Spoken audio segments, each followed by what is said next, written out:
Hi friends, welcome to our channel Ammi Chutney. இன்னைக்கு festival ஃப்ரைடேல கோதுமை மாவை யூஸ் பண்ணி ஈஸியா ஸ்வீட் பணியாரம் எப்படி செய்யறதுன்னு பார்க்க போறோம்.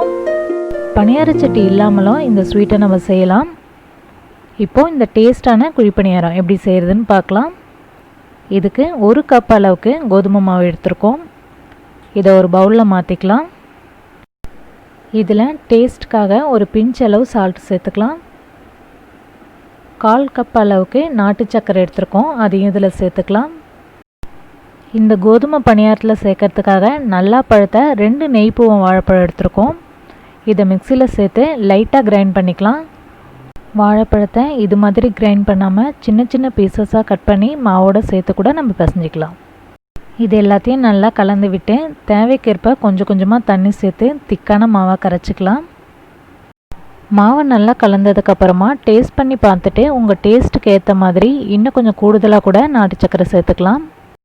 மாவை இது மாதிரி திக்காக கரைச்சி வச்சுக்கலாம்.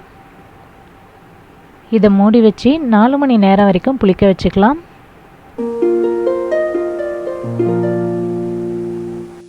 கரைச்ச மாவை இது மாதிரி 4 மணி நேரமாவது ஊற வச்சு செஞ்சோன்னா தான் குழிப்பணியாரம் சாஃப்டாக நல்லாயிருக்கும்.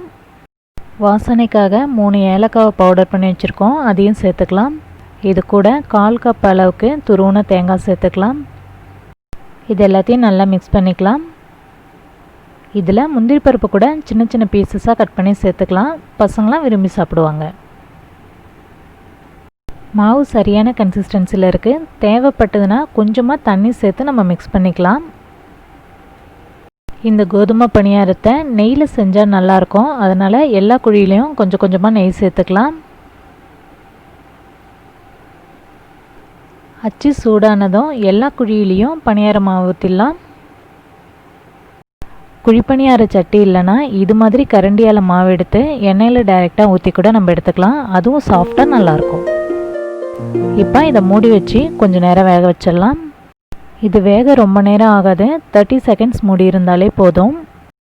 பணியாரத்தை இது மாதிரி நைஃபாலேயோ இல்லைன்னா ஸ்டிக் வச்சோ திருப்பி விட்டுடலாம். பணியாரம் சாஃப்டாக வர்றதுக்காக சோடா உப்புலாம் சேர்ப்பாங்க. சோடா உப்பு சேர்க்காமலே இந்த பணியாரம் எவ்வளோ சாஃப்டாக வந்திருக்குன்றதை நம்ம பார்க்கலாம். மறுபடியும் இதை மூடி வச்சு கொஞ்சம் நேரம் வேக வச்சிடலாம். பணியாரம்லாம் வெந்துடுச்சு. இப்போ இதை நம்ம எடுத்துடலாம். இது மாதிரியே இன்னொரு ஈடு பணியாரத்தையும் ஊற்றி எடுத்துடலாம். கமகமன்னு நெய் வாசத்தோட வாழைப்பழம், வெல்லம், தேங்காய்லாம் சேர்த்த கோதுமை பணியாரம் ரெடி ஆகிடுச்சு. இந்த ஸ்வீட் பணியாரம் சாப்பிட்றதுக்கும் டேஸ்ட்டாக இருக்கும், செய்கிறதும் ரொம்பவே ஈஸி தான். இந்த வாழைப்பழ பணியாரத்தில் சோடா உப்புலாம் நம்ம சேர்க்காத செஞ்சுருக்கிறதுனால சூடாக இருக்கும் போதே சாப்பிட்டோன்னா இது மாதிரி நல்லா சாஃப்டாக நல்லாயிருக்கும். இன்றைக்கி நம்ம பார்த்த இந்த ஈஸியான கோதுமை ஸ்வீட் பணியாரம் உங்கள் எல்லாருக்கும் பிடிச்சிருக்கும்னு நம்புகிறேன். மறக்காமல் அம்மி சட்னி சேனலை சப்ஸ்கிரைப் பண்ணி எங்களை சப்போர்ட் பண்ணுங்கள். தேங்க்யூ.